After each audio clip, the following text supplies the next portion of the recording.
വയനാട് സുൽത്താൻ ബത്തേരിയുമായി ബന്ധപ്പെട്ടുള്ള ചർച്ചകൾ സജീവമായിരിക്കുകയാണ് കേരളത്തിൽ. ഇന്നത്തെ സുൽത്താൻ ബത്തേരിക്ക് ഗണപതി വട്ടം എന്നായിരുന്നു പേര്. അതിന് നൂറ്റാണ്ടുകളുടെ പഴക്കവുമുണ്ട്.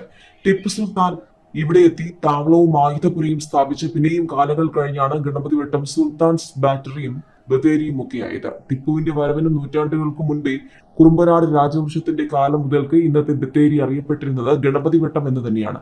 പേരുമാറ്റത്തിന് പിന്നിൽ ടിപ്പുവിന്റെ പടയോട്ടമാണെന്ന് നിരവധി രേഖകൾ സാക്ഷ്യപ്പെടുത്തുന്നുമുണ്ട്. മൈസൂർ സുൽത്താൻമാരായ ഹൈദരലിയും ടിപ്പുവും മലബാറിലേക്കുള്ള പടയോട്ടങ്ങൾ നടത്തുന്നതിന് ഏറെ പ്രയോജനപ്പെടുത്തിയ പ്രദേശമാണ് വയനാട്. 1760 ഹൈദരാലി മുത്തങ്ങയ്ക്കടുത്ത് എടത്തറ എന്ന പ്രദേശത്താണ് ആദ്യമായി സൈനിക താവളം സ്ഥാപിച്ചത്.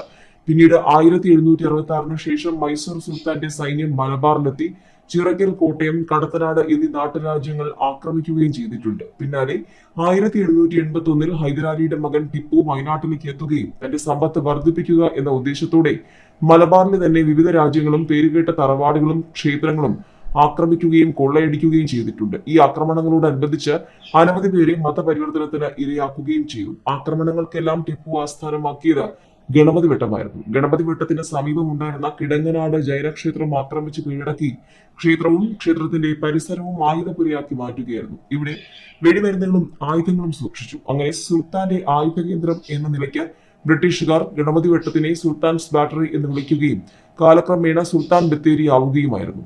ഗണപതി വട്ടമായിരുന്നു പഴയ പേരെന്ന് ബത്തേരി മുനിസിപ്പാലിറ്റിയുടെ വെബ്സൈറ്റിലുമുണ്ട്. ഹൈദരാലിയുടെയും ടിപ്പുവിന്റെയും പടയോട്ടക്കാലത്തും ഇവിടം ഗണപതി വട്ടമായിരുന്നു. നൂറ്റാണ്ടുകളുടെ പഴക്കമുള്ള ഗണപതി ക്ഷേത്രം തന്നെയാണ് ഈ പ്രദേശത്തെ ഗണപതി വട്ടം എന്നാക്കി മാറ്റിയതെന്നും വെബ്സൈറ്റിൽ പറയുന്നുണ്ട്.